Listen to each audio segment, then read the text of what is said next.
नमस्कार दोस्तों, आप सभी का बहुत बहुत स्वागत है इंडियन डिफेंस न्यूज के डिफेंस टॉक सीरीज में, जहां पर हम रोज नए नए डिफेंस अपडेट्स के बारे में बात करते हैं। तो चलिए देर न करते हुए आज की वीडियो शुरू करते हैं।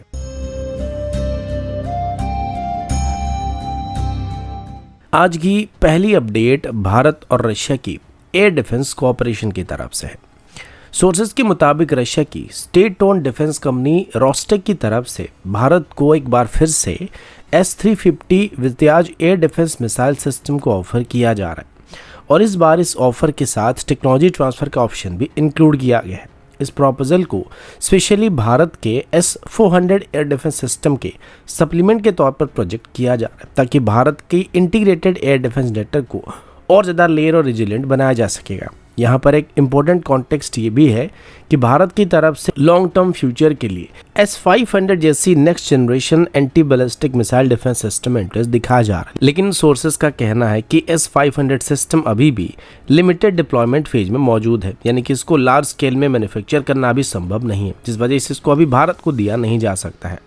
इसी वजह से रशिया अभी S-350 Vityaz air defence system को एक प्रैक्टिकल और नियर टर्म सोल्यूशन के तौर पर भारत को पुश करने की कोशिश कर रहा है, जो एग्जिस्टिंग S-400 सिस्टम की आर्किटेक्चर के साथ आराम से इंटीग्रेट किया जा सकता है।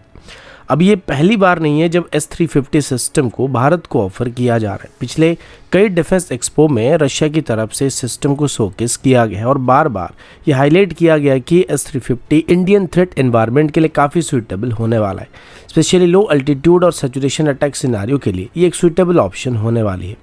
टेक्निकल एंगल से अगर देखा जाए तो S-400 सिस्टम भारत की एयर डिफेंस का आउटर लेयर शील्ड के तौर पर काम करता है, जिसको भारत अभी लॉन्ग रेंज इंटरसेप्शन के लिए इस्तेमाल कर रहा है।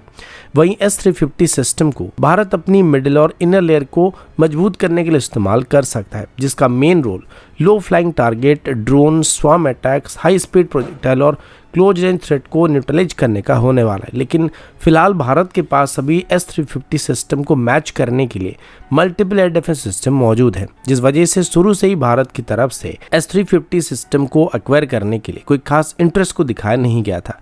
और अभी MRSAM, LRSAM और प्रोजेक्ट कूसा के बाद शायद ही भारत को S-350 जैसी एयर डिफेंस सिस्टम की जरूरत पड़ने वाली है।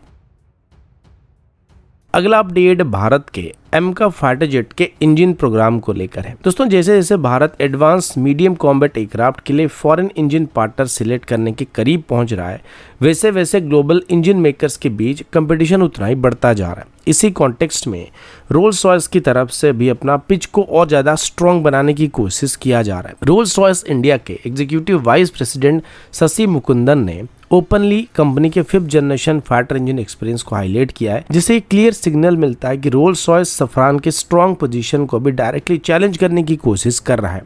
सोर्सेज के मुताबिक MCA के लिए भारत अभी लगभग 120 किलोटन क्लास के एक इंजन को तलाश कर रहा है, जो 5th जनरेशन रिक्वायरमेंट को मीट करने वाला है। मुकुंदन का कहना है कि रोल्स रॉयस इस टाइप की क्लीन स्लेट इंजन डेवलपमेंट से बिल्कुल अनजान नहीं है। उन्होंने स्पेशली F-35 प्रोग्राम का रेफरेंस देते हुए कहा कि जहां रोल्स रॉयस की तरफ से जनरल इलेक्ट्रिक एविएशन के साथ मिलकर एक डेडिकेटेड 5th जनरेशन इंजन को डेवलप किया गया था, जिसको F-35 में इस्तेमाल किया जा रहा है।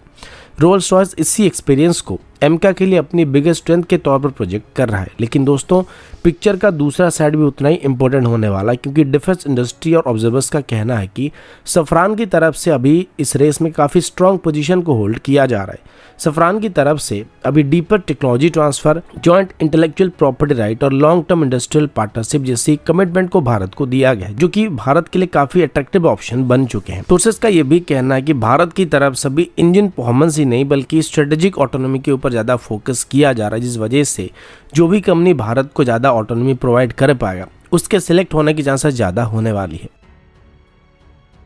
अगला अपडेट इंडियन एयरफोर्स के जगुआर स्ट्राइक एयरक्राफ्ट को लेकर है। दोस्तों, इंडियन एयरफोर्स की तरफ से अभी अपने जगुआर डीप स्ट्राइक एयरक्राफ्ट की फ्लीट को अगले 1 डेकेड तक ऑपरेशनल रखने की कोशिश किया जा रहा है और इसी डायरेक्शन में एक और इम्पोर्टेंट स्टेप सामने आ चुका है।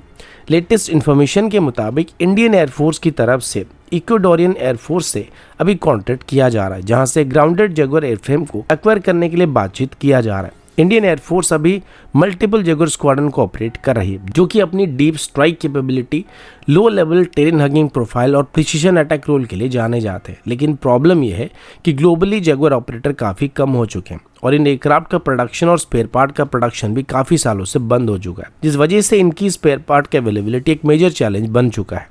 इसी वजह से पिछले कुछ सालों से भारत की तरफ से एक क्लियर स्ट्रेटेजी को अडॉप्ट किया गया, जिसमें रिटायर्ड हो चुके जगुआर एयरक्राफ्ट को दुनिया भर से भारत कलेक्ट करने की कोशिश कर रहा है और उनको पार्ट डोनर के तौर पर इस्तेमाल कर रहा है। इस स्ट्रेटेजी के अंदर भारत पहले भी काफी सक्सेसफुल एक्विजिशन को हासिल कर चुका है। सबसे पहले फ्रांस की तरफ से जगुआर एयरफ्रेम्स, मल्टीपल एडोर इंजन और लार्ज क्वांटिटी में क्रिटिकल स्पेयर पार्ट को भारत को डिलीवर किया गया था। यूनाइटेड किंगडम की तरफ से भी इस एफर्ट को सपोर्ट किया गया था, जहां पर 2 जगुआर T2 ट्रेनर एयरक्राफ्ट और साथ साथ 600 से ज़्यादा स्पेयर आइटम को इंडियन एयरफोर्स को हैंडओवर किया गया था।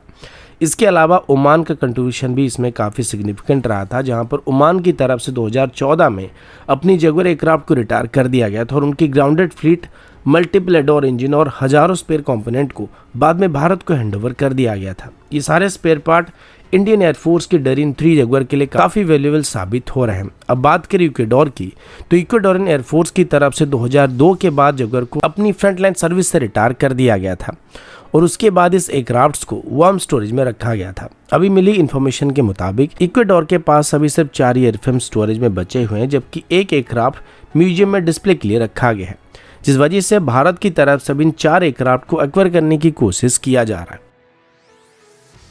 अगला अपडेट इंडियन नेवी के MiG-29 के फाइटर एयरक्राफ्ट और उसके रडार कंट्रोवर्सी को लेकर है। दोस्तों, अक्टूबर 2025 में एक बहुत ही बड़ी और सीरियस अपडेट सामने आया था, जिसमें रशियन डिफेंस सिस्टम पर एक बहुत बड़ा सवाल खड़ा कर दिया था।